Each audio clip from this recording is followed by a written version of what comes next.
ça se passe. En Afrique de l'Ouest, plus de 40% de la population a moins de 14 ans. Pourtant, la majorité des enfants n'a toujours pas accès à un préscolaire structuré et de qualité, alors que celui-ci est essentiel à leur développement. C'est Patricia Aubry-Perpich, présidente de l'association Racines d'enfance. Cela fait maintenant 20 ans qu'elle se bat pour faire exister le préscolaire en Afrique en construisant des écoles dans des villages au Sénégal. Aujourd'hui présente en Côte d'Ivoire à Agny-Villers-Gros, dans la région Landénie-Duablin, accompagnée de son mari Marc Perpich, secrétaire et aussi fondateur de cette association. Nous savons que le préscolaire est un investissement primordial, mais un investissement avec un retour sur investissement extraordinaire.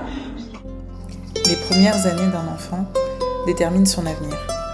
Un enfant bien accompagné développe mieux son langage, sa curiosité, sa confiance, et réussit mieux tout au long de sa scolarité et au-delà. L'éducation n'est jamais seule. Elle dialogue constamment avec la terre. C'est pourquoi, dans nos écoles, les potagers et les arbres fruitiers enseignent aux enfants à nourrir leur corps, à comprendre les saisons et les sources d'énergie, et à protéger ce qui leur permet de bien vivre et de mieux apprendre. Des arbres et des plantes propres à leur environnement, des savoirs ancrés dans leur réalité. Dans une localité où les travaux champêtres sont très nombreux. Ensuite, il y a les plantations de bananes. Les parents ne peuvent pas aller s'occuper de leurs travaux et laisser les enfants à la maison. C'est dangereux. C'est pourquoi eux, ils aiment amener les enfants ici au niveau de l'école. Alors que l'Afrique ne produit que 4% des gaz à effet de serre et 5% du plastique mondial, elle est un des continents les plus impactés par les changements climatiques et les pollutions.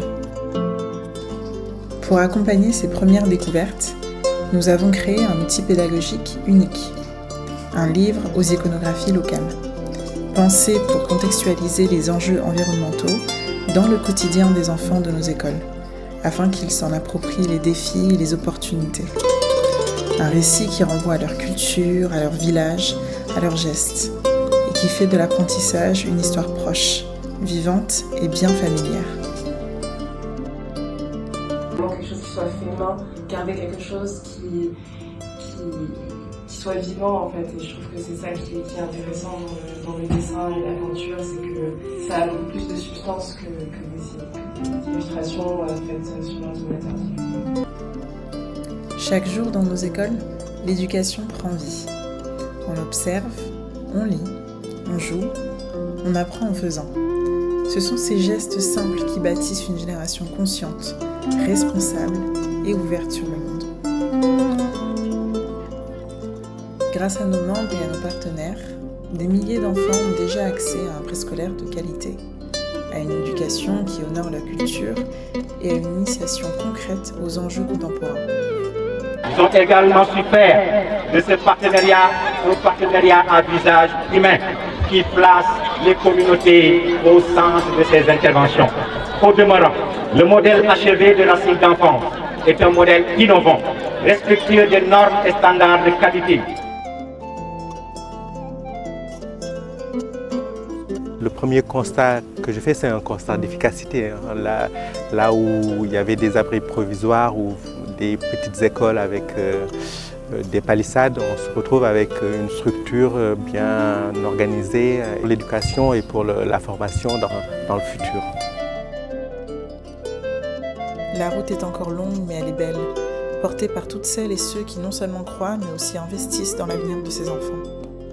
J'ai trouvé ça vraiment formidable de se dire que voilà, rien n'est sans solution en fait. On arrive à trouver des solutions, mais on arrive à trouver des solutions parce qu'on a en face de nous des gens qui sont très impliqués, qui sont vraiment fédérés autour de ce projet et c'est un travail de partenariat et de collaboration très forte. Des projets qui ont du sens et qui ont un vrai impact aussi de façon positive sur la vie des gens. Et c'est vrai que Racines d'enfance m'a offert cette mission et cette magnifique opportunité. Et donc, je suis très reconnaissante et très honorée de participer à ce beau projet. Comme le dit un proverbe africain, seul, on va plus vite. Ensemble, on va plus loin.